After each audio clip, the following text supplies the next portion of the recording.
भगवान क्या कहते हैं, किसी ने सुना तो नहीं है ना?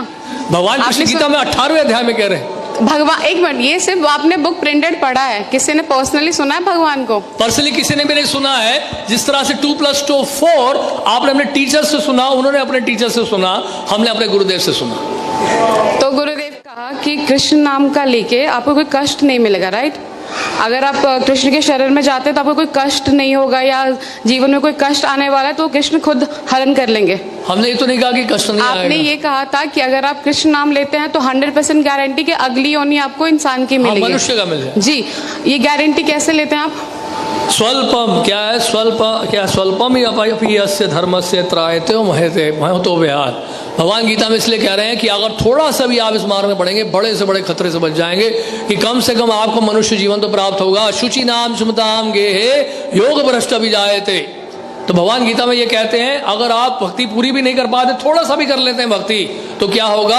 आपको ब्राह्मण परिवार में जन्म मिल जाएगा, धनी परिवार में जन्म मिल जाएगा, अच्छे घराने में जन्म मिलेगा, और दोबारा भक्ति करने का अवसर प्राप्त होगा। और अगर मैं भक्ति ना करूँ तो?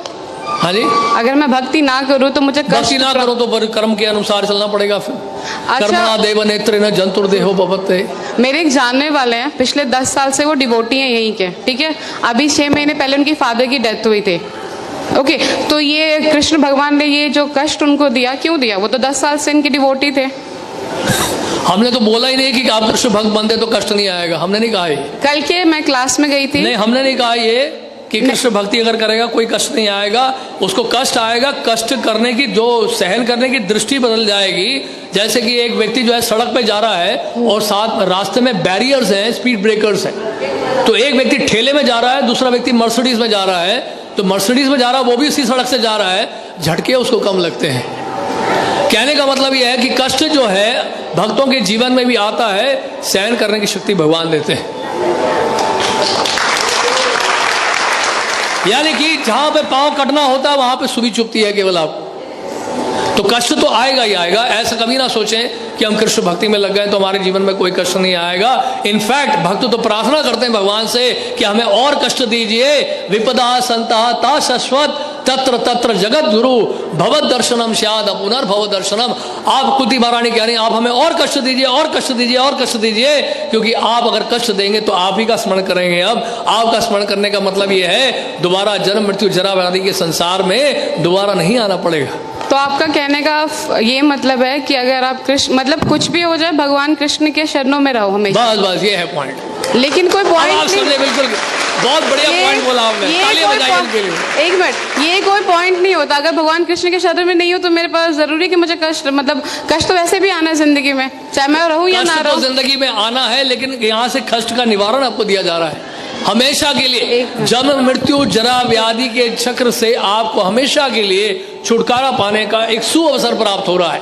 भगवान की सेवा में लगे, एक जीवन आप कृष्ण की सेवा में दे दो, कृष्ण आपको वापस लेके चले जाएंगे। तो आपका कहने का मतलब है कि मैं कृष्ण के शरण में जाती हूँ तो अगले जन्म में मुझे इंसान क्या ही वो मिलेगा, इंसान का मिलेगा। और अगर अच्छी तरह से भक्ति करेंगे तो भगवान के धाम में भी जाएंगे। ये तो मरने के बाद किसने देखा है कि कौन कहाँ जा रहा है?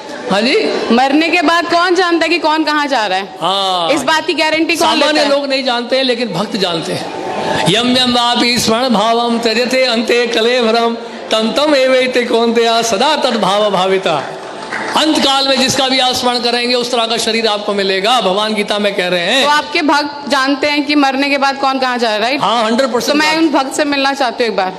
जरूर मिलेगा, क्योंकि मुझे भी जानना है कि कैसे उनको पता चल रहा है कि मरने के बाद जा रहे हैं। उसके लिए आपको प्रोसेस अप्लाई करना पड़ेगा। जिस तरह से कोई आईआईटी के बारे में जानना चाहता है तो हम उसको क्या बोलेंगे, आईआईटी में पहले एडमिशन तो ले लो, आईआईटी में जो सिलेबस उसको तो फॉलो कर लो, वहाँ के प्रोसेस को तो फॉलो कर लो, वहाँ के रूल्स एंड रेगुलेशंस को फॉलो कर लो। इट्स अ काइंड ऑफ फोर्समेंट कि आप किसी को फोर्स कर रहे हैं कि जबरदस्ती आप हम किसी को फोर्स नहीं कर रहे हैं। आपकी इच्छा आप आइए, नहीं इच्छा मत आइए। यथा इच्छसी तथा गुरु, भगवान गीता में कहते हैं। भगवान क्या कहते हैं, किसी ने सुना तो नहीं है ना? भगवान कृष्ण गीता में 18वें अध्याय में कह रहे हैं। भगवान, एक मिनट, ये सिर्फ आपने बुक प्रिंटेड पढ़ा है, किसी ने पर्सनली सुना है भगवान को? पर्सनली किसी ने भी नहीं सुना है। जिस तरह से 2+2 4 आपने अपने टीचर से सुना, उन्होंने अपने टीचर से सुना, हमने अपने गुरुदेव से सुना। तो गुरुदेव, हमने प्रभुपाद से सुना। जैसा स्कूल में जाते हैं तो तो टीचर सिखा रहे हैं प्रभुपाद 2 जी + 2 गए 4। थे सुनने कृष्ण भगवान आप से? अपने टीचर से अभी कभी आपने पूछा है स्कूल में अपने टीचर से what is the proof that 2 + 2 = 4? Yeah. What is the proof this is A this is B? Teacher ने कभी जवाब दिया ना, आपने पूछा ना कभी वो जवाब देंगे।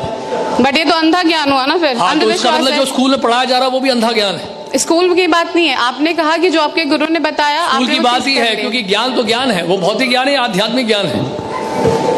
भौतिक ज्ञान में आप विश्वास कैसे कर लिए कि 2 + 2 = 4 होता है? आप कैसे मान लिए ABCDEFGHIJKLMNO है? आपने कैसे विश्वास कर लिया अल्फाबेट्स को? टीचर कहता है मैंने अपने टीचर से सुना, वो टीचर कहता हूँ मैंने अपने टीचर से सुना, राइट? ये है सिस्टम ऑफ अथॉरिटीज को कहते हैं डिसेंडिंग प्रोसेस। इसी तरह से गुरु परंपरा के माध्यम से, एक प्रमाणिक गुरु परंपरा के माध्यम से हम जान पाते हैं भगवान कृष्ण की शिक्षाओं को।